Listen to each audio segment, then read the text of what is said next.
Today on Sunset Selects, we're doing part two of the Games to Get to Know Us series. This time, we are looking at Jordan's 10 games to get to know Sir Dr. JM. This is Grow Up, Level Up, Sunset Selects.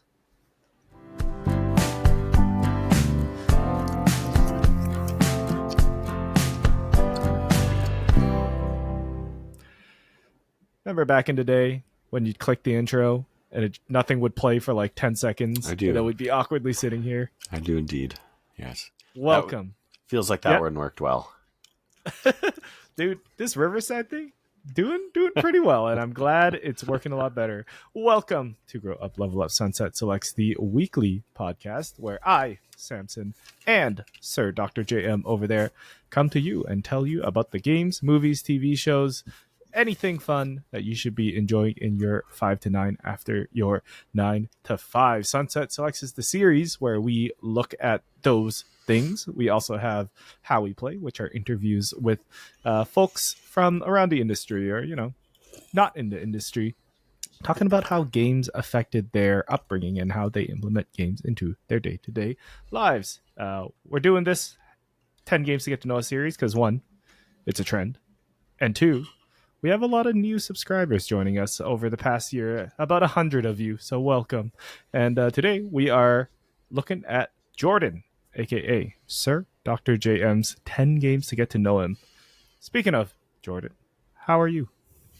I'm good, sir. Doing great. Thank you very much. Was tired before this, and then I got up and I cracked a good old DC. It's Diet Coke for those who are not watching. And I'm feeling alive again. Well, similarly, I cracked open a CZ Coke Zero. Just picked this up from the old Costco on the way here. So yeah. Now we have way too many of them in the fridge. Stopped in at Costco for a single Coke. Yeah, right. Yeah. What's your opinion on Costco hot dogs? The Costco hot dog.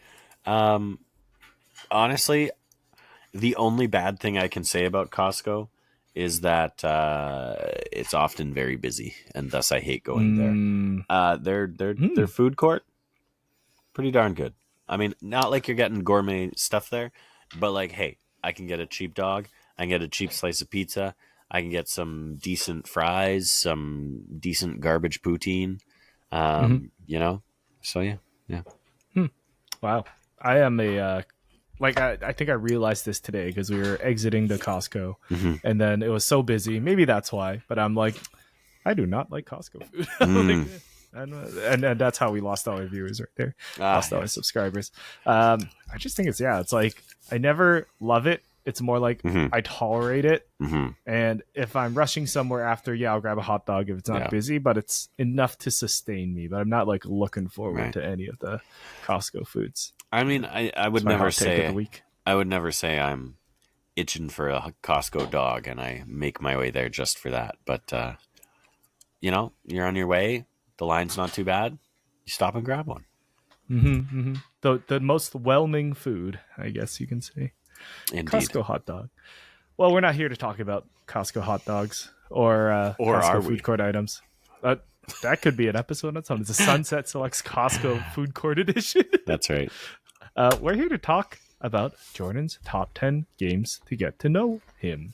I have a graphic here as produced by Sir Dr. JM over there. And I'm excited to dive into it. Before we dive into it, though, Jordan, do you have anything you want the audience to know about you before we dive in?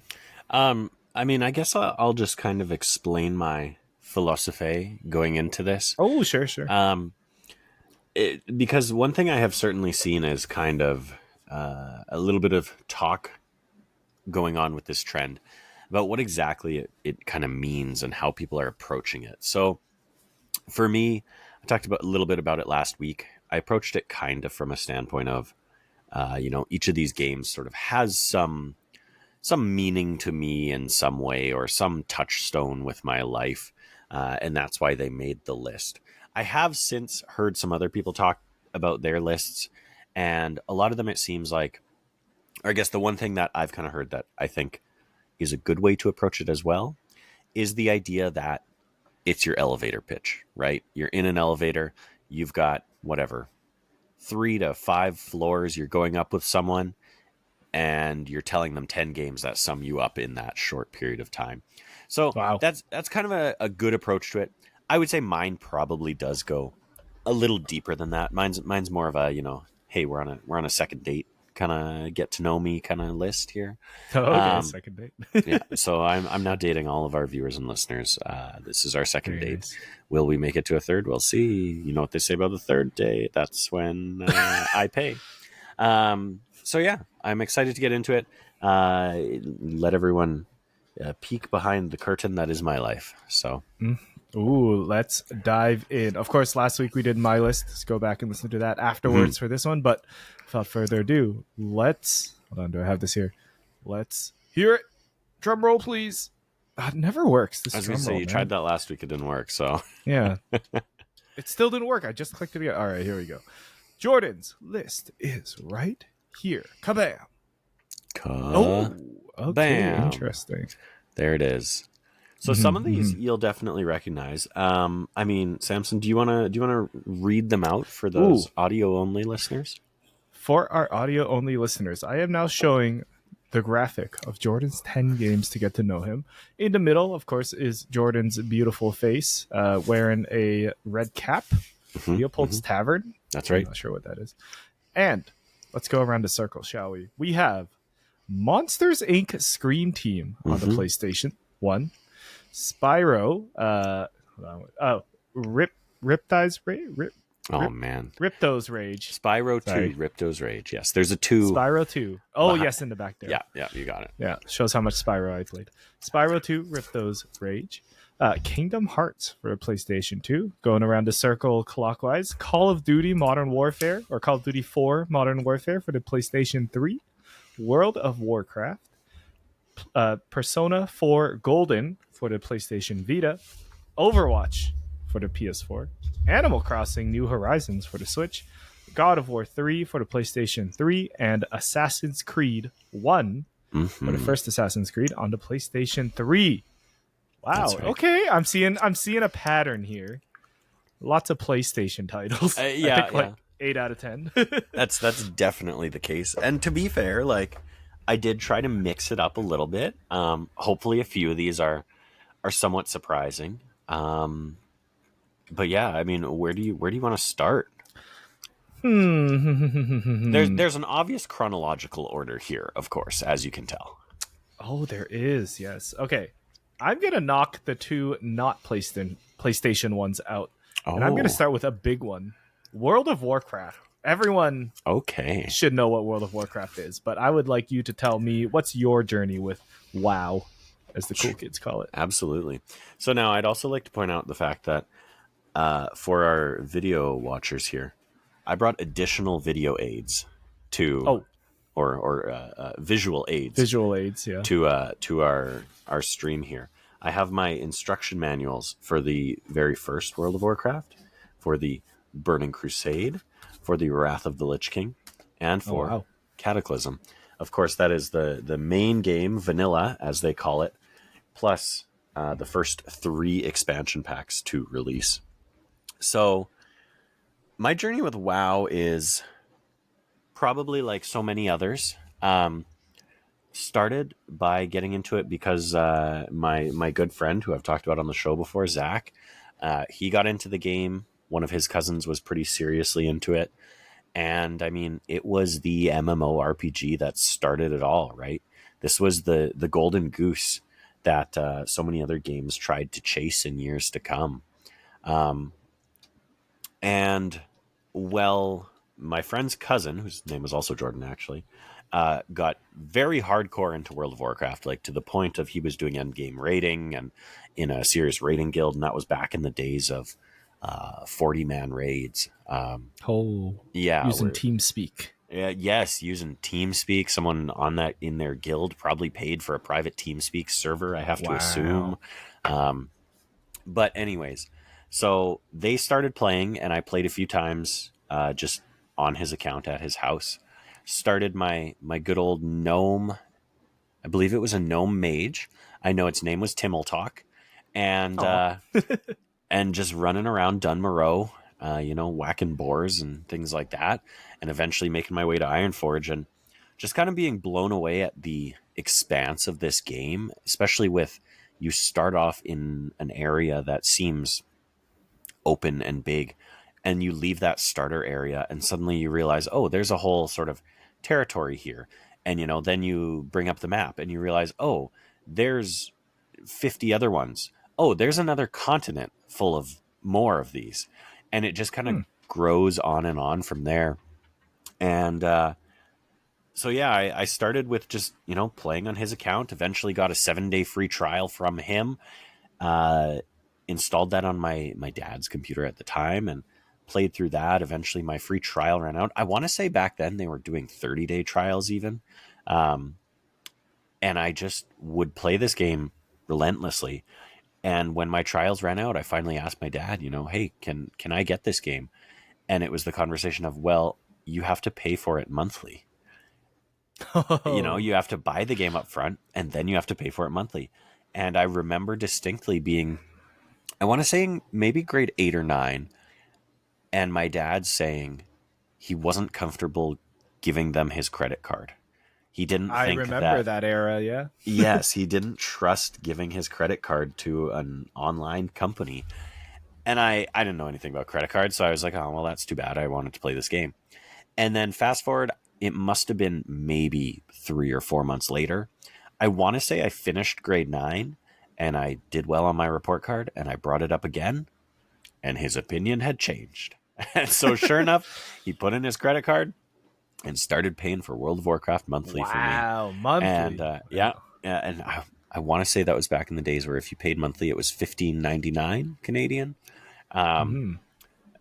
and from there, like just exploring different races and classes and all the different starter areas and learning about the different factions and sort of all this history that really is in World of Warcraft, because it all stems from the lore that came from the Warcraft games. Um, Hmm. Now, of course, early flack that the game got was that it strayed too far from the lore and things like that. But as someone who never really grew up with Warcraft proper, um, I didn't care. It was cool. It was it was this fantasy world and just so big and vast. And like, if there were a game that you could find me playing until 3 or 4 in the morning on a weekend, um, at any point in my life, it could have been World of Warcraft, because I remember so many days where my dad coming down at the wee hours of the morning saying, you should probably go to bed now, because I was just in love with this game. I mean, in terms of an online experience, one of the first places I made friends that were people that I did not know, that I had never met, that I had never seen and will never see.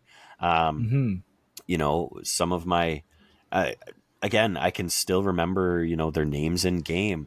One of them lived in Australia, and it just so happened that I was playing at 2 in the morning one day. So we played together, and then I would very rarely see him after that, see him online. And then the occasional time we would always message each other and be like, oh, hey, I'm happy to catch you Wow. on, and that kind of stuff. I have a few people that that were in my guild and everything added on Instagram and Facebook to this day. And I often wonder when I come across their pictures, like, do they remember who I am? Do they Hmm. even still see my posts on Instagram and things like that? Um, so yeah, just very, very fond memories of this game. And truly a game that, I mean, like, it's still ongoing, right? If I wanted to still be Hmm. playing this game, I absolutely could. I know people that have played it the entire time. And I played it steadily through. So I joined when vanilla was out, and I played. You're an OG. Well, Like not dang. quite. Like my Almost. friend Zach and his cousin were OG. I only reached the level cap a few weeks before the first expansion came out, so I didn't get to experience a lot of Oh. the end game content in it. Okay. But I played through Burning Crusade, which was, of course, the first major expansion. I played through the release and much of Wrath of the Lich King, the second expansion. Mhm. However, I did drop off before like the end game had released for it. And eventually, Mhm. I would come back for a month or two and come in and eventually drop off again. And then I did come back for Cataclysm as well, the following expansion, Mm-hmm. which was kind of the first big reinvention of the game. So I think a lot of Yes, I that, remember that being a big deal. Yeah. yeah, and a lot of the reason I went back was, I wanted to see, okay, how have these zones changed? And, I mean, that was the first time you could go to Mount Hyrule, Hyjal for the first time. And so I Yep. wanted to see some of these areas that, in terms of how a game is made and everything, um, we, I think, talk a lot about, especially with open world games, exploration and discovering things that you didn't know were there, or, things that you may have missed or another player may have missed. I'm going through that a lot with Hollow Knight Silksong, where I'm watching Andy Cortez. He has streamed much of the game, and I'm watching his VODs of the game on YouTube. And he's finding certain things that I actually never found. And I have 80 Hmm. hours in the game at this point. Um, but the thing about World of Warcraft was like, there were zones that you were technically not supposed to get into, but you could wall climb, glitchy wall climb up a wall Mm-hmm. and get into the caverns of time and see this whole area that they had loosely designed, but you knew was planned for the future. And they would eventually open it up. And Okay. Mount Hyjal was one of those zones where it was an entire territory in the game that you could get into in early WoW, but they didn't actually bring into the game until Cataclysm, like literally 3 Mm-hmm. expansions later. So, Mm-hmm. you know, it was just like this game sort of was around for so long in my life and such a big part of it. And really kind of just, taught me a lot about exploring in games and how to interact with things. And honestly, a little bit about breaking games, getting underneath Stormwind, getting into old Ironforge before it was open. Lots of things like Ooh. that. So Wow. just lots and lots and lots of fond memories. If you ever come across 2 people who used to play World of Warcraft, I guarantee the 2 of them could just shoot the shit for hours about all the memories they have. So, How many years of Warcraft do you think you played? Like like, actually, consistent. Like this so was your game. Yeah. from when I started playing uh, through Wrath of the Lich King was about 5 years, just Wow. consistently playing it. And again, I'd maybe drop off here and there, but I'd always come back to it. And then eventually I did drop off at some point during Wrath. And then Mm-hmm. probably, for the longest period of time, came back with Cataclysm, but then only lasted for maybe a month or so. And eventually, I think Mm-hmm. at that point I was in university. So just, time was more sparse, and kind of fell off from there. But I mean, Huh. coming back to a few years before that, even in high school, uh, me and a bunch of my other broke friends, I shouldn't admit to this, but allegedly we got into private servers, which was Oh, literally I you. heard. I heard about those. Yeah. Yes, literally, you go into not the registry of your computer. You basically open a text file in the settings of World of Warcraft, and you point it to a separate server that is not Right. run by Blizzard, so that you can play with no subscription. And these are broken, buggy servers where they can customize tons of different things, but we would just wreak havoc, as sort of, probably, I can only assume because of the havoc we wreaked, that we were maybe one of the only organized groups on these Oh, servers, it's a the big ones that we server. played on. Interesting. Because like we would, yeah, I mean, there were glitches where as a hunter you could tame a raptor and then you could make it grow so it was like 10,000 times the size it was supposed to be. And then you just walk Okay. into one of the enemy cities and it was just hilarious. And you could get on top Godzilla. of areas. Exactly. Like we That's broke fun. it, and we had GMs messaging us being like, you guys can't do this and stuff like that. So Aw. um, they never kicked us or banned us or anything. We just kind Yeah. of ignore them. But it was just That's a funny. ton of fun. And like I say, it just, this game just kind of came through different periods of my life and was a consistent part in many different ways for a long time. So Dang. Yeah, yeah, that's awesome. yeah. World of Warcraft is such a blind spot for me, but like I know the juggernaut it is. Mhm. Speaking of private servers, may or may not have done something similar for Maple Story, Oh, but Maple Story. what wasn't a big server. It was just like Uh, a group of 20 of us, but we mm. were, yeah. wreaking havoc for sure. Mm-hmm. I want to stay in this world of Blizzard, and I Mm-hmm. want to jump into the other big one that we Mm. kind of touched on last week, Overwatch. And before Mm-hmm. you get into Overwatch, did you use the same Blizzard account for World of Warcraft and your Overwatch Oh, account? I did. Yeah. Whoa, that is old account. Yeah. I mean, like by the time I got into Overwatch, of course, I was Mm-hmm. over the 2016ish, yeah. over the hill with World of Warcraft. I was no longer playing it. But yeah, I've always used my same account. I'm actually wondering now if my BattleNet account will show my playtime in World of Warcraft or something like that. Ooh. I would try. While and you log look in. at that, maybe also double check if you've been being charged World of Warcraft monthly subscription this whole time. It's like, whoa. I know for a that's not fact good. I have not, because at some point my dad did kick me off his credit card, and then I would just go out and you had to buy these 3-month Oh my gosh. prepaid packs and things like that. And I know I eventually stopped buying those. So Check. Am I back? okay, I'm just using my authenticator to get into my BattleNet account. Anyways, yeah. Overwatch. Like you say, I talked about Overwatch on last week's episode. Wore my Florida Mayhem jersey today in celebration of Overwatch. But of course, he's back, but he's a third I'm participant. back. Uh-oh. Can you see This the second should view? be fine. No, I only see one of me. Oh, okay. There we go. There's the photo again. That's funny. The photo never left. I may have opened my BattleNet to try to check my time, and when I did, it started updating everything, and my internet crashed. While also doing this podcast, small Zoom things, but it's fine. I fixed it. Yeah. Where were we? With Overwatch. Oh, I do see. There we go. One of myself. It just Weird. left. It just disappeared for me. Funky. All right. Yeah. Overwatch. Yes. A game Yeah. that we both know dearly. Yes, indeed. I was trying to get into my BattleNet account so I could check my playtime, but I closed it because I thought I was crashing the internet. So, anyways, I mean, it's actually funny because Blizzard makes great games for the most part, right?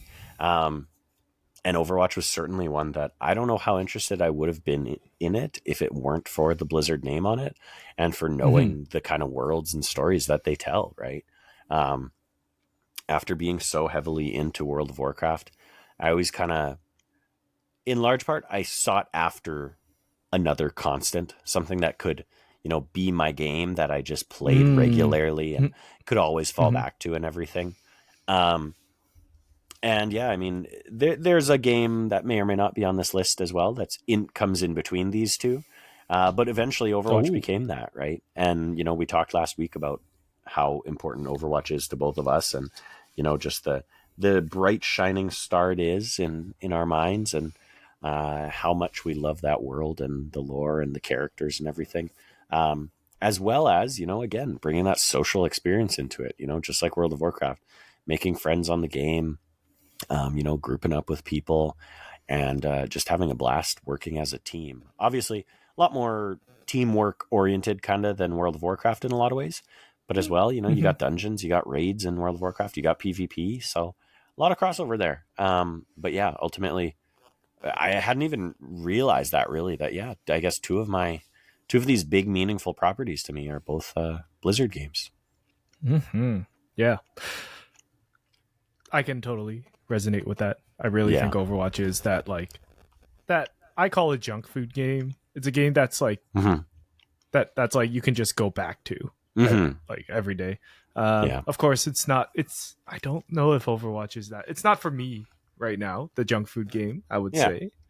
But yeah, it's for a long time it really was. Like it was everyone's going to be on here. Everyone's going to goof around. It's got enough of a challenge in that way, being like PvP and teamwork and raids and all that. So kind of miss it. But they're doing big things next season with the lore. So hopefully that'll pull us back in for a little bit. Yeah, we'll see. Next game I want to talk about is one that immediately caught my eye when I saw this today. I didn't notice it the first time I looked at this graphic, but I'm noticing it now. I wonder if you can guess what it is. Is it Monsters Inc. Scream Team? it's Monsters Inc. Scream Team. Yeah. Before you dive in, can I share where I know this from? I forgot to hold up my copy of Overwatch that I also have here. But Dang. anyways, Jordan with the physical visuals.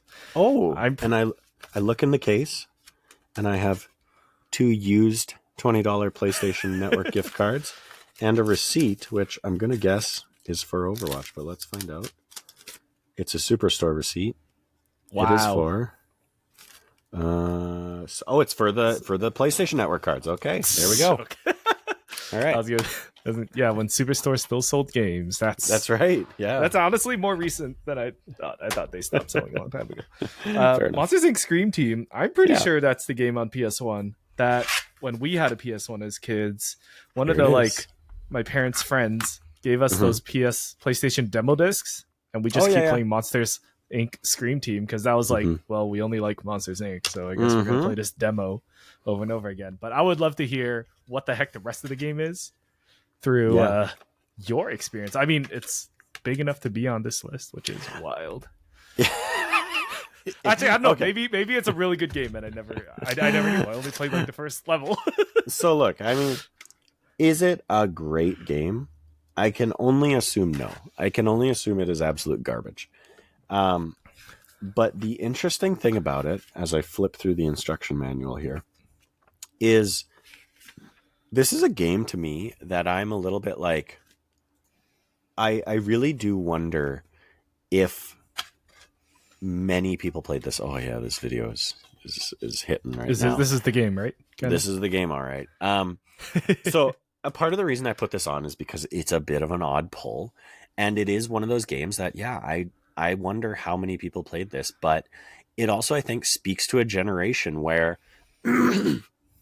shortly after the Super Nintendo and things like that, where you had a ton of licensed games. Oh, look at that double jump. He's got the little hover in the air, and Mike turns into a ball and bounces. But it really harkens back to a time where, games were largely marketed for kids, but any property that kind of came out, especially if it was a Disney property, had a video game release. And I'll hold up the instruction manual in the case here for a second, because they advertise, of course, on the back of the instruction manual, Atlantis, the Lost Empire, another Disney video game license tie-in.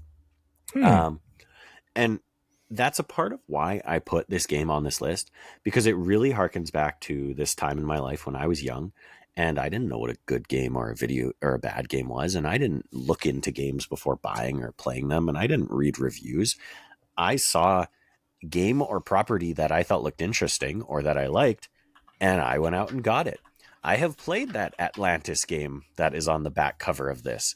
I have played many bad PlayStation 1 licensed spin-off games based on the movies. I've probably played some of them on PS2, which was probably when I was a little old enough to know that I probably didn't need to be playing these games.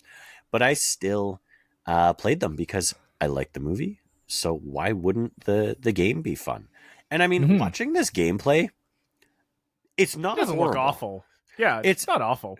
It's a platformer. It's certainly a 3D platformer, but like with some, pretty typical move sets and things like that. I think you got the little spin to break boxes and things. You're going around, you're collecting these little things. You got a double jump, you got a hover when you're Mike, you got a bounce mechanic. But yeah, I kind of wanted to bring it up because it's a bit of an odd pick, but it really does just, I think, speak to where video gaming was at this point in time. And I think for a lot of people sort of our age, they probably would see something like this and go, I remember renting that from Blockbuster. Did many of them own it? Probably not, but I did. Dang, collector. I can't believe you still have it. That's wild. I don't even know where our PlayStation is. Yeah, that's awesome. Yeah, like go ahead. Yeah. Oh, I was gonna say, yeah, this is such an era in time because they don't make licensed games like this anymore. First of all, so So yeah, you'd play the SpongeBob movie video game. You'd play the Mm-hmm. Monsters Inc. movie video game, and those are just the games you'd play when if you're a kid because you're not old enough to Mm-hmm. play what is it, GoldenEye or Counter Strike and all that yet. Um, and yeah, I'm just like, whoa, I can't believe. Like, first of all, it was like memory unlocked in Ratatouille when I zoomed back into the Yeah, town. yeah, But I was yeah. like, yeah, I remember sitting in my grandpa's bedroom on his TV because Oh, that's that had funny. the PlayStation, Yeah. and then just like playing the demo of this game because this was all we had, the little demo Mm-hmm. disc, and it was Monsters Inc. So that's Yeah. a really good pull. Thank you. Thank you. I can't believe you have it. I was very happy to.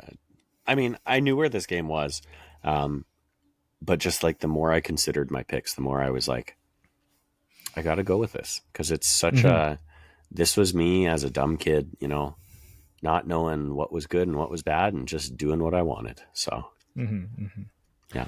Well, What's we're about next? halfway through our episode, and we're only 3 games in. That's okay. I can So I can fly through some of these. Let's keep it rolling. Next up, I want to talk about, let's stick in the PlayStation generation. PlayStation 1, that is. Spyro 2, Ripto's Rage. Why Spyro number 2?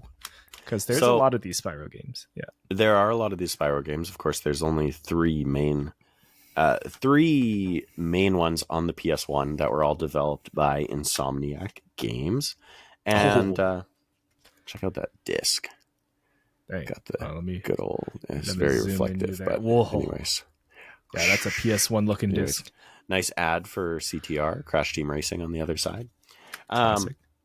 Anyways, so the big thing, this obviously also harkens back to the same time period when I was playing Monsters Inc. But obviously, this was, in a lot of ways, one of my introductions to Sony first party. Of course, not first party at the time, but to, I would say, very good quality games. This, along with Crash Bandicoot 3, Warped, were the two games that, you know, I would have been in grade 1, and I was going over to my best friend's house to be babysat after school, and I was introduced to these games at their house. And that was kind of my first experience of, whoa, gaming can be a lot more fun than I knew with the Sega Genesis. Obviously, you've heard me talk on the show before about kind of starting my gaming life with the Sega Genesis, and eventually playing, you know, on the ColecoVision and things like that. But when I was building this list, I had to, the way I built it was basically, I said, I'm going to go back in time. I'm going to pick the first console I played and just write down the games that come to mind, and maybe kind of look through, obviously, my cupboard to see what I might have had. And the two from the PlayStation 1, other than Monsters Inc., because obviously I had to talk about that. The two that stood out were Crash Bandicoot 3 and Spyro 2 Ripto's Rage. Now, the reason I actually went with Spyro over Crash, because at the time I probably would have said Crash was more of my favorite than Spyro.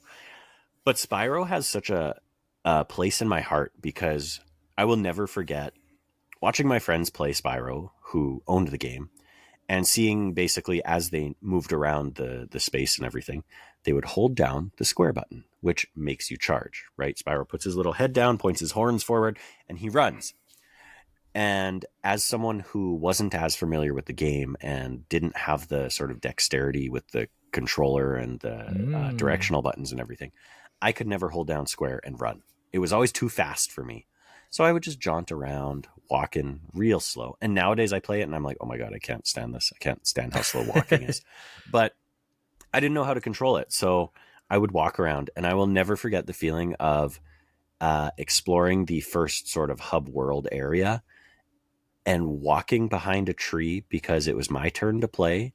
And I was just chilling, just walking around, not really doing anything. And I found the last gem that they needed to find to complete that area. Wow. And it was, I remember getting it and everyone being so excited that I found it. And for me, it was just like such an eye-opening experience of this obvious dopamine hit of, this is what gaming can feel like, right? This is what it feels like to find the last item in the collection, to complete the set, to get that, you know, check mark in in what would be the guidebook of the game and everything. So that's why I have Spyro 2 Ripto's Rage on my list. It is easily the best Spyro game out there. The third one's good, but the second just, I think, nails everything they wanted to so well. And obviously, this was my introduction to Insomniac as well, a studio that I still love and still play almost every game that they release. I think I have played every PlayStation game they've released at this point. And yeah, I'm a big Insomniac fan. So that's Spyro 2 Ripto's Rage. That is sick. I think I only played Spyro on the Game Boy. I don't know why we never played on PS1. We had it, but yeah, Game Boy. awesome. Game Boy entries were actually pretty decent. I have one for Game Boy Advance, and yes, that one. They did a neat little crossover thing where they did Crash Purple and Spyro Orange. Yeah. Okay. Yeah. And they were fun. That was cool. They were fun games, Pokemon and if you had one, I think the instruction book or something came with like a code you could put into the other to unlock like secret mini games. It was good stuff. So, okay, interesting. Yeah. Now I know you've been itching to talk about this one. Kingdom Hearts 1 on the PS2. Oh. Kingdom Hearts 1. Yeah. What were you gonna say? I was gonna just say there's a lot of Kingdom Hearts stuff in Japan. I really want to get you something cool, but yeah, it's just I'm like, they haven't released a game for this in forever, but still so relevant here. But go ahead, sorry. Yeah, no, that's actually a really good shout out. Big thing about Kingdom Hearts, like I had to include Kingdom Hearts on here. Obviously, it is one of my favorite games of all time. And I tried to make my list not just my favorite games of all time. And realistically, a lot of them are, but I think in a lot of ways, it's also just games that are important to me in some way. And Kingdom Hearts was probably my first dive into the more RPG side of things. Obviously, it's an action RPG. It's not a JRPG. It's not turn-based or anything like that. But this is the first game where I remember getting into the equipment, getting into the menus, getting into the stats, using AP boosts to gain points to use on abilities, defense up, strength up, HP up, using all these items and things like that. And I mean, for me as well, Kingdom Hearts is a vessel to deliver Final Fantasy to me. I traditionally have never connected with a Final Fantasy game. Of the ones I've tried, I've never gotten very far in them. So to me, Final Fantasy characters are simply the accoutrements to a Kingdom Hearts game. Yes, I love them. And yes, they are great characters in the Kingdom Hearts games. But that's as much as I can say about them, right? So for me personally, I see Final Fantasy, and I think you're a Kingdom Hearts supporting character. Yeah, you're like, whoa, they got the cloud from exactly Kingdom Hearts in here. Exactly, right? And like, I've got my OG Cloud amiibo right here. Like, looking good.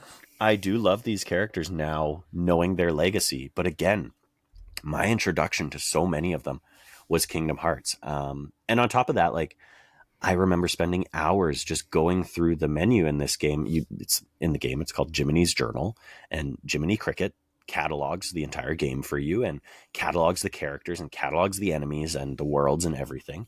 And one of the coolest things that I remember sort of the first time I experienced this was in Kingdom Hearts, was going into Jiminy's Journal and being able to go through a log of every enemy and every character. And you could pull up a 3D model of them and just look at it and just kind of rotate it and zoom in on it and everything. And that's how I learned, this is actually a character from Final Fantasy VII. This is actually a character from, honestly, in some cases, from Snow White.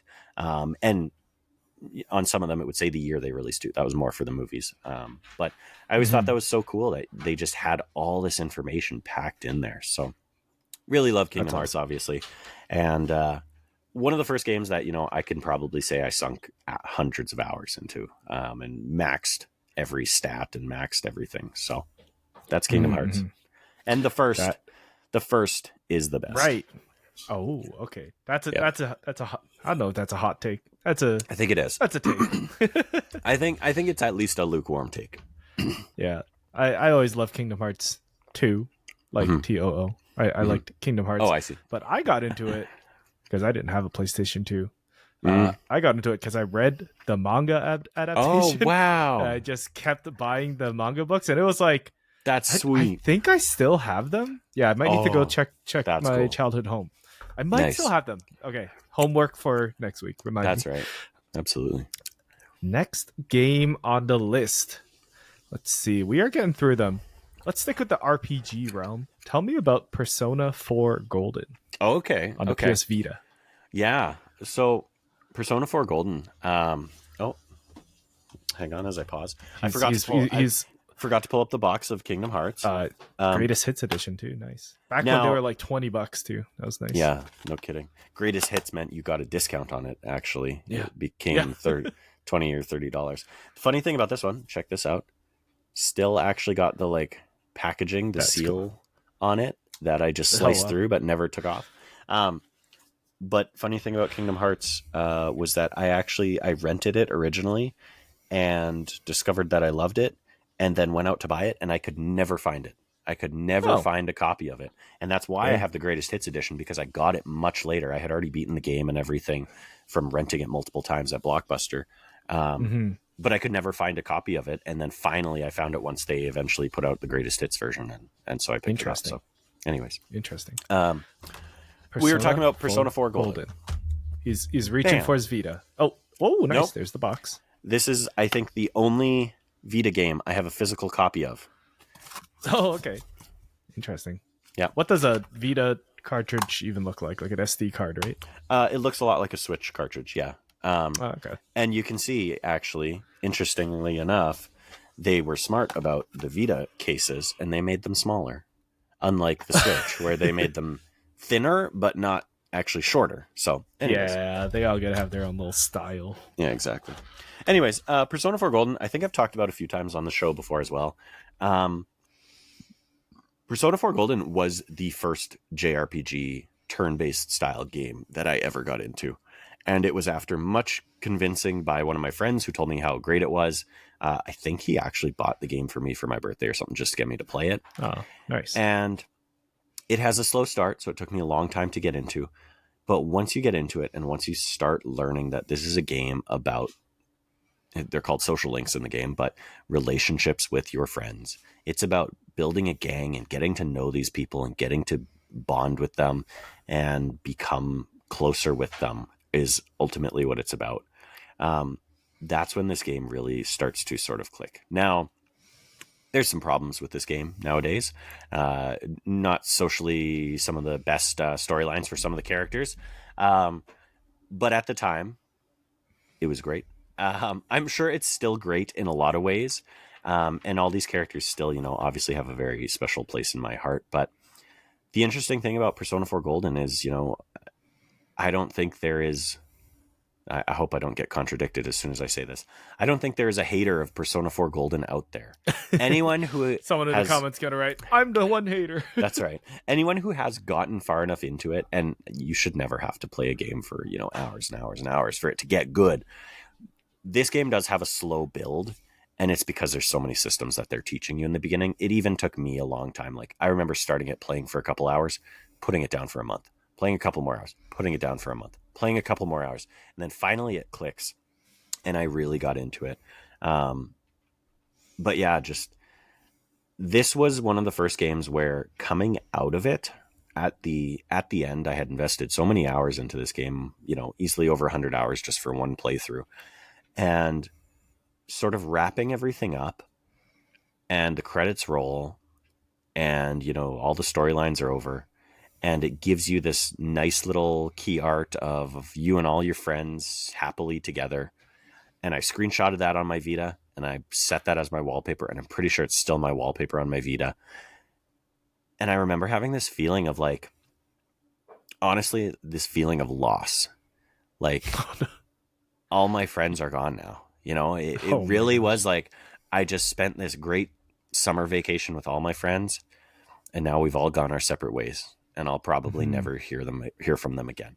And then lo and behold, many years later, they release Persona 4 Dancing All Night, and it's a dancing game that brings the gang back together in an all new story, and it was awesome. But it's a sequel. It very much was a sequel. That's wild. Yeah. It had all the same characters, introduced a bunch of new ones, and very much was a dancing game with a story to it. And it was awesome. Literally, you had to dance to like fight off the monsters. That's sick. Anyways, awesome.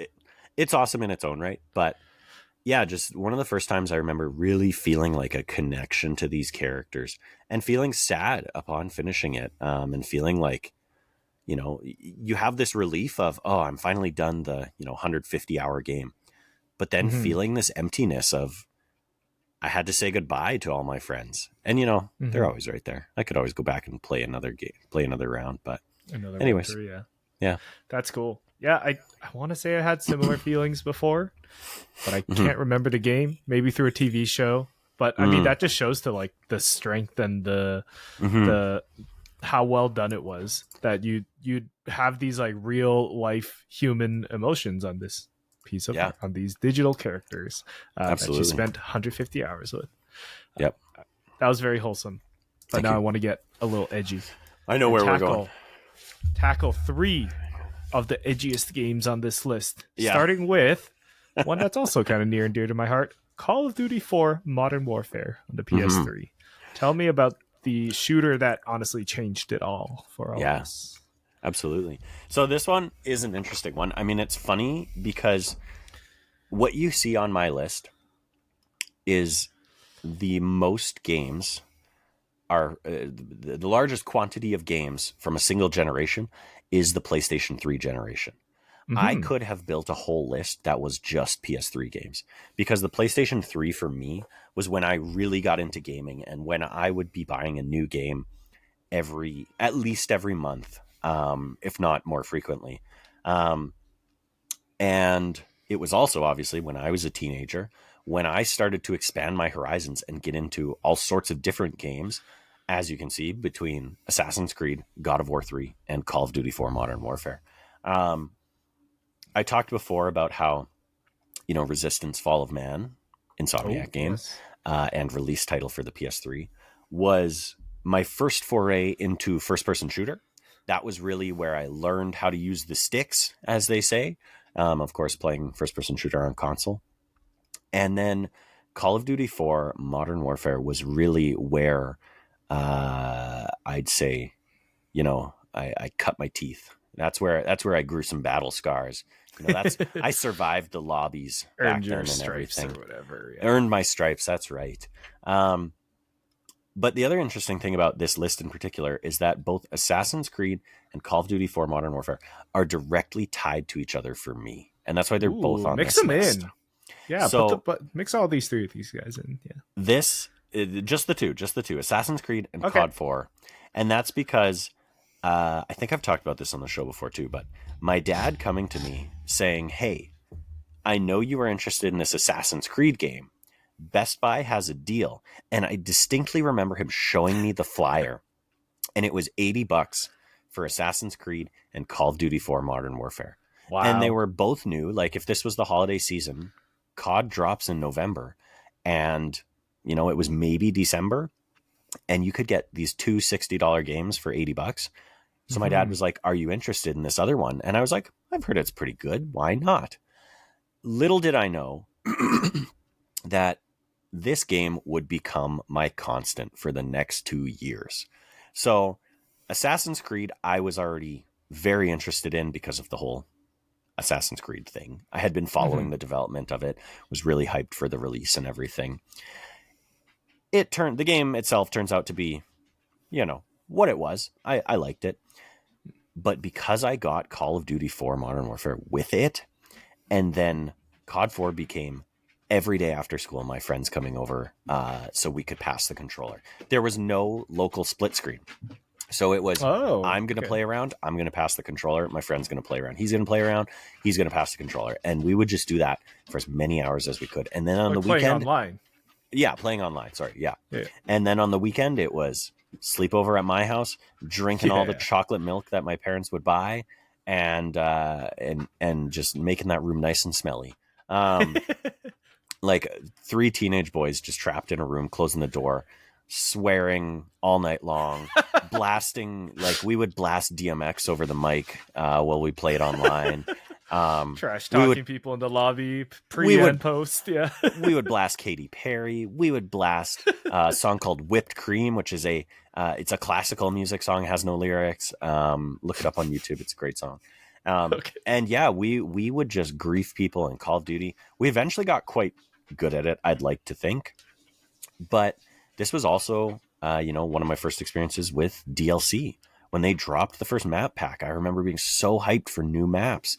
And it was, I think, $15, $20 for 4 maps.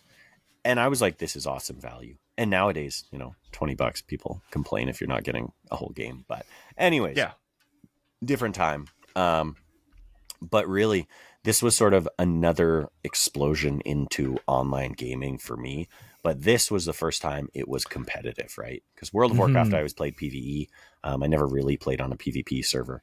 But this was the first time it was, hey, we're playing against people. And, like you say, we're destroying these lobbies. We're making people cry. There's egos to lose or totally. win or gain. Yeah. Totally. That's awesome. Yeah. Yeah. Now, love Call of Duty. Oh, go ahead. That's okay. I was just going to say, and then this game became the game for a number of years. Even with the yearly releases of Call of Duty, we stuck with Call of Duty 4 because it just couldn't be beat, I think, until Call of Duty Modern Warfare 2 came out. And then, of course, we jumped over to that. But yeah, it really stuck with us. Just like I talked about World of Warcraft being a constant, Call of Duty became that constant. And then after the life cycle of sort of COD 4 kind of ended, it was a number of years before another shooter would come up, but that eventually became Overwatch. And that kind of took its place for me. So yeah. True. Yeah. Yeah. Call of Duty 4 and Modern Warfare 2. So the other one both have a soft spot as me as well, being a teenager in that era and like, yeah, nothing to lose but our egos. I remember going over to a classmate's house, and I always thought this was kind of ironic because they were like the most like Christian traditional house, but then we'd go over for lunch and his mom's there and we're playing like 4-player split screen, eating instant noodles, swearing at each other. Awesome. playing what's the map, Shipyards or whatever, Shipment. Yep. Just shotties and Shipment. I remember that map well. Yeah.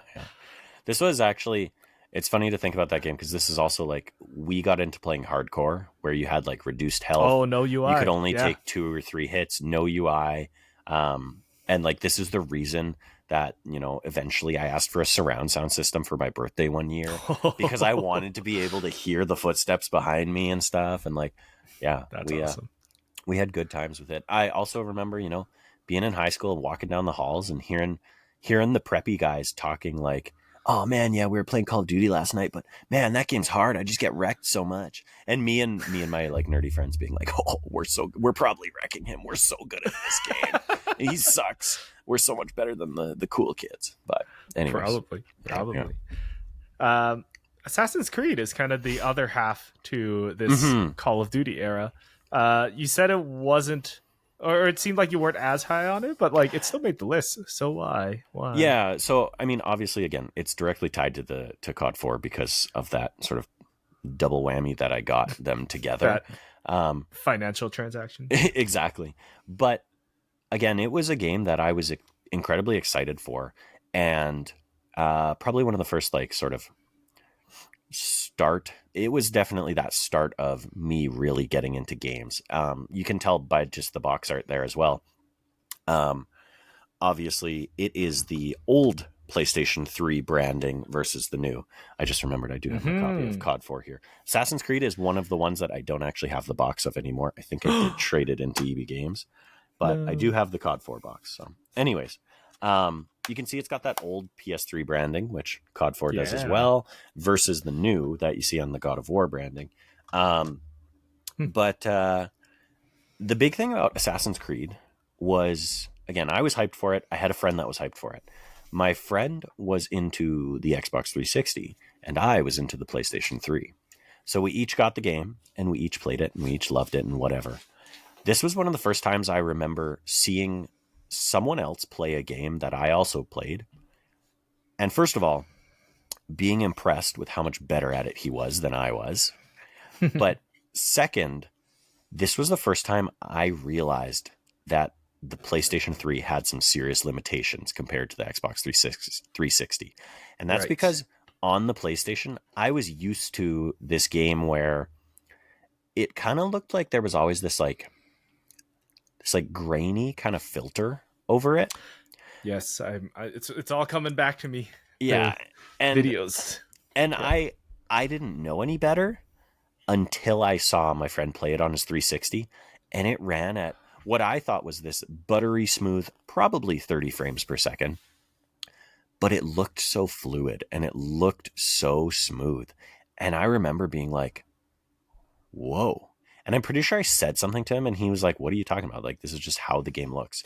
And then I let him see it. This is not even our best looking game. Yeah, exactly. And then I let him see it on PS3 and he was also a computer guy. So he understood frame rate a little more than me and stuff like that. And I remember him being like, oh, wow, this is embarrassing for the PlayStation. And man, like that was at the height of the console wars, or at least the start of it for me. I talked on the episode that we did with Gianni a couple of weeks back about like at that time and place in my life, I was so into PlayStation and so into the PlayStation 3. I would walk around the halls in high school and just like in my head be thinking about all the reasons the PlayStation 3 was better than the Xbox 360. And to me, like Assassin's Creed. I laugh, but I do the same thing. I think my first username was like Nintendo Wii Kid 67 or something. 67. Yeah, something 67. like that. I was ahead of time. Yeah, totally. But yeah, no, just like Assassin's Creed is such a funny one for me because it is the exact opposite proof of that. It is evidence to the contrary that the Xbox 360 was in fact better. And so was Call of Duty 4, right? That was a bigger game on the 360 where the big contest was Halo 3 versus COD 4. Right. So, it got all the map packs and all the marketing too on the 360 generation. It sure did. But I was just over there playing it on PS3, playing both these games on PS3 and just, having the time of my life. So, and Assassin's Creed, I mean, it did start the franchise and I did stick with the franchise through the entire Ezio trilogy. And then eventually I did play Assassin's Creed 3 as well, the sort of American Civil War one. Civil War? No, not the Civil War. That's the one that was the one that more recently they announced was never coming out. It was not the Civil War, the one where America independence broke away from the British. But yeah, anyways. Okay. Is that not the Civil War? No, the Civil War. Civil War is America fighting against themselves because of slavery, and that's the game that Ubisoft said we're not going to make that game because we're the little chicken shit. But yeah, that's Assassin's Creed for me. So very cool, very cool. And the final game in our PS3 generation, our second last game on the list, God of War 3.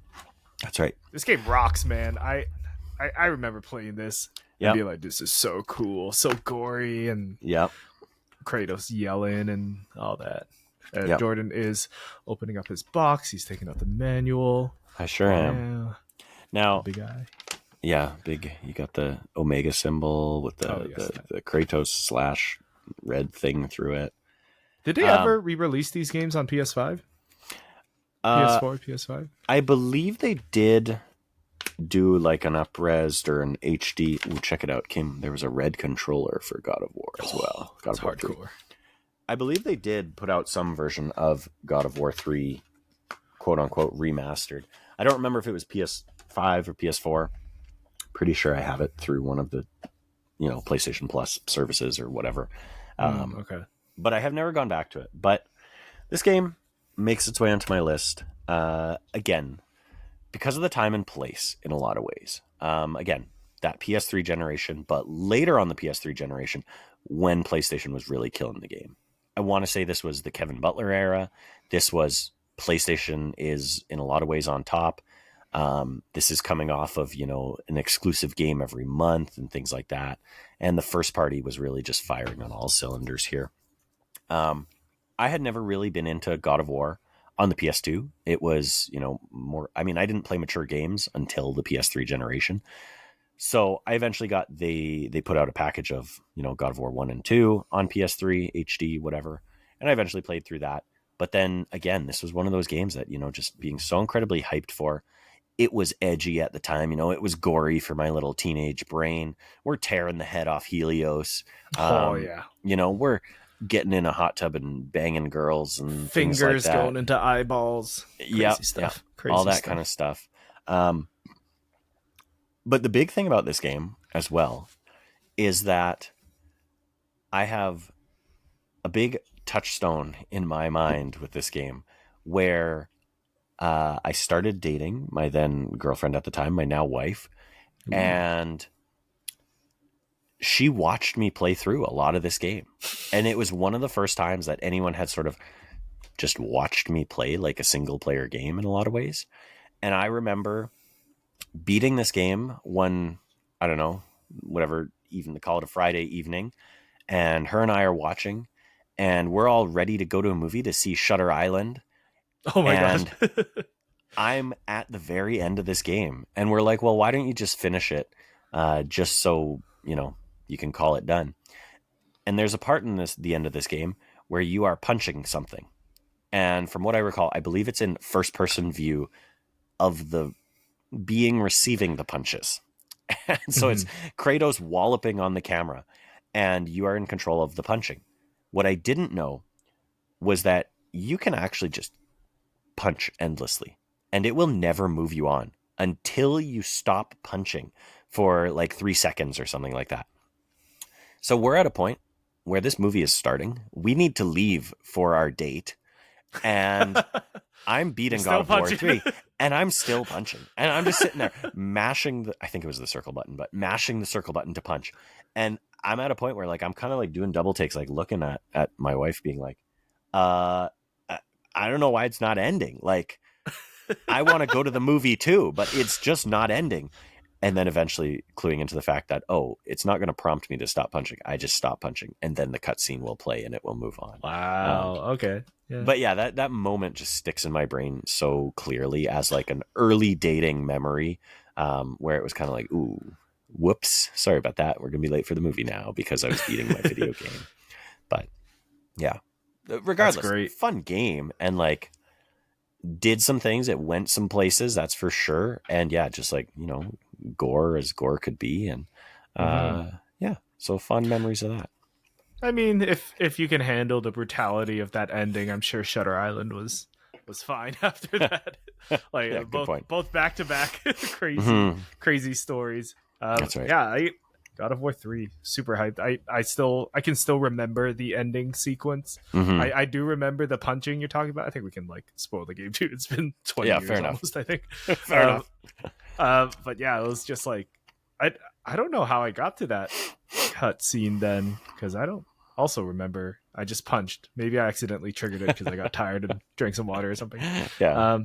Yeah, awesome video game. And I asked about the replay.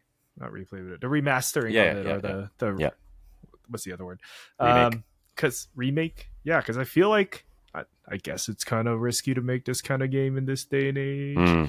But yeah, what a piece of history! This was like peak bro video games are really for the hardcore and edgy times, and we were lucky to be the hormonal teenage peak audience at that time too. Yeah.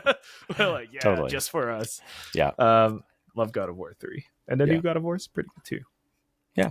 Last game on our list, taking a 180 from being punched until we're a bloody pulp into, giving your little friends a sandwich.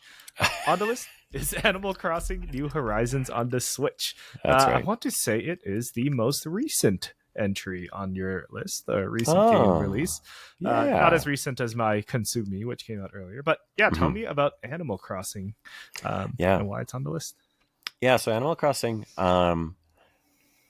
again, looking at sort of my gaming history here, obviously I have primarily always been a PlayStation gamer. There are a few games on here that are multi-platform, or I've got, my World of Warcraft PC game on there. I really wanted to include something from Nintendo because Nintendo has always been there, even if I've not been the biggest Nintendo fan. So I considered something like Super Mario Sunshine on the GameCube, which is one of 3 games that I got on the GameCube. I owned a GameCube, and I only ever got 3 games for it, even though I know and have played and beat many other great GameCube games. Oh, okay. But Animal Crossing is the one that really stood out because Animal Crossing was one of those games on the GameCube that I had, but Animal Crossing was one franchise that I always came back to. So I was big into the GameCube one. I never actually had a Wii, but I was big into the 3DS one, which was called New Leaf. And then, of course, with New Horizons coming out and being, I can only assume, the biggest Animal Crossing to date, since, biggest entry in the franchise.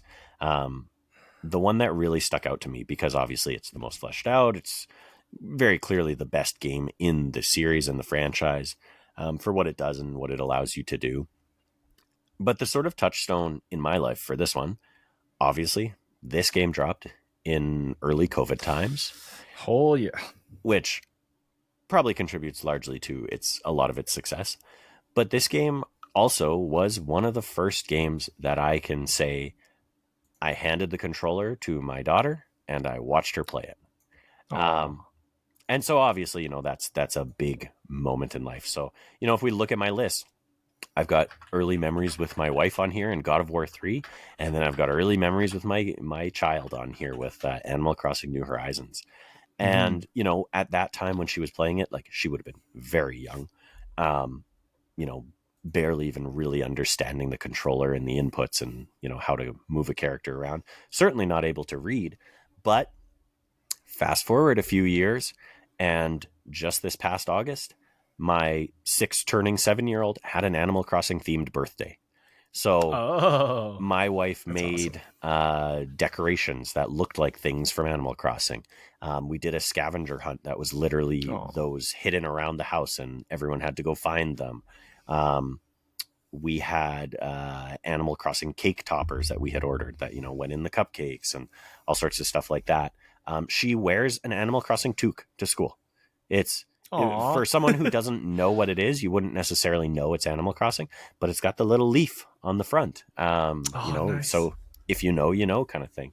But yeah, so this game just really has a lot of meaning to me in that sense of, hey, it was COVID, when, a time that was rough for everyone. But it was one of the first games that, my kid played. It was the reason we got a second Switch, and my wife and I play together. And now it's a game that, my daughter loves as well. So very meaningful to me, obviously, in a couple of different ways. And then it harkens back to the original entry on GameCube that I loved as well. So that's New Horizons. And honestly, that's my list. Now, one thing that I also would like to point out is when I look at these games, I look at Kingdom Hearts, I look at Call of Duty 4 Modern Warfare, World of Warcraft, Overwatch, Animal Crossing. Those games are probably some of my most played games. In terms of hours put into these games, those 5 games are probably some of the games that I have the largest number of hours in. So it makes sense in a lot of ways that they would be on a list of games to get to know me. I hope some of the other ones were a little more surprising. I certainly did try to mix it up a little bit and not go for some of the most obvious ones. But yeah, that's 10 games to know me. How do you feel? Do you feel like you know me? Spread. I feel like I learned a lot about you. Good. I'm glad. Over this, your history, your tastes, your those touch points in life, how similar we are and also not similar we are. So that's awesome. I want to say this is a good spread because you got something from pretty much every era. You got something from a lot of different genres. So you're very well versed. I really like your animal pick. Animal Crossing pick at the end there. There's a good one to close it out with, that's for sure. It was. Yeah. At New Horizons, I don't know if Nintendo will be able to ever recreate that success again, because what a historic moment in time. Or maybe they will. Never say never about another pandemic. Yeah. Oh but God. but yeah, I really like Animal Crossing too. I don't think I got into it as much as I did back when I was like, what, while you were playing Call of Duty, I was playing. Yeah. Is it New What, Wild Leaf? World? Which Wild one? What World on the console? DS. The DS. Yeah. Yeah, DS. I was playing that a lot, and then I think it was like an episode of Respawn Aim Fire that Oh I yeah. guested on way before I started doing podcasting full time. I made a call out to say like we need Animal Crossing because it helps people make friends, and then lo and behold, New Horizons comes out, and it's the only So way people made friends. you manifested it, so I guess you better start manifesting a new one. Oh, maybe I should stop manifesting things at that point. No, this is a great list. I really want to revisit some of these games because, yeah, well, I don't have a touch point for Persona or Spyro, but I do have for Monsters Inc. Scream Team. Yeah. Maybe I should go back and see what it was really like playing the full game. Maybe I'll pop it in. Yeah. No, Jordan, this is a great list. Do you have any other closing thoughts on this as we close out the episode? No, I mean, I wanted to point out the thing about, my hours played because, like I say, these games are obviously meaningful to me in some ways because I've spent so much time with them, because I know them, inside and out and things like that. I'm convinced you could drop me into any Call of Duty 4 map and I'd be able to find my way from spawn to spawn, or, give me points of interest to go to and I'll be able to walk directly to them. But just like I could with Overwatch, or, drop me onto my Animal Crossing island, things like that. But yeah, I really like this. I thought this was a lot of fun. I like I say, I could do a 10 games to know me on the PS3 list. Like that was my generation, where I really kind of was just like lifing it. I was in high school, Maybe so we I should didn't have responsibilities. So True. Maybe we should do that. We should do like a what's our most played console, and what are the 5 to 10 most played games that we played on. Because for me, maybe I won't reveal what my most played don't console reveal ever it. was. That's a great idea. We'll pencil that in. But if you're listening this far, thank you so much for joining us on our 2-part series of 10 games to get to know us. We just got through Jordan's list, 10 great games. We got Overwatch, Persona 4 Golden, World of Warcraft, Call of Duty 4, Kingdom Hearts, Spyro 2, Ripto's Rage, Monsters Inc., Scream Team, Assassin's Creed, God of War 3, and Animal Crossing New Horizons. Good spread. If you want to see my list, check out last week's episode. It is very different from Jordan's, except for one, but I won't spoil which one that is. Maybe we kind of did at the beginning of the episode. I don't know. Okay. If you enjoyed what you listened to, make sure to follow us on Grow Up Level Up on all the socials, and don't forget to subscribe on YouTube as well. Jordan, where can people find you? You can find me on social services around the world at Sir Dr. JM. That's at Sir DRJM. Notably Instagram and the PlayStation Network if you want to be friends over there. Ooh. And you can find me at SamsonXP on all the socials, at smsn.bluesky.social over there as well for my gaming takes and reposts and all that. And like I said, at Grow Up Level Up on all the social platforms around the globe, especially on YouTube and podcast services. Next week's episode is to be determined. Maybe we'll have a special guest. Maybe we'll talk about the gaming news of the week. Maybe I will actually be able to beat Dispatch by next week. Ooh. As it is the final episode. Spoiler alert, I have not started the game yet. But I do want to play it. It seems really interesting. Let us know in the comments below what your top 10 are, of course. And are you playing Dispatch? Maybe we'll do a little coverage episode next week. As we close out the episode, I always like to ask Jordan, what wise words do you have for us today? I have no wise words. However, I did crack my copy of Kingdom Hearts on PlayStation 2 here, and I found a handwritten note written by me containing some ingredients that I must have been farming in the game at some point. So I'd like people in the comments to let me know what item I would have been chasing if I needed 5 empty stones, 5 strength stones, 5 thunderstones, 3 full love stones, and 3 windstorm stones.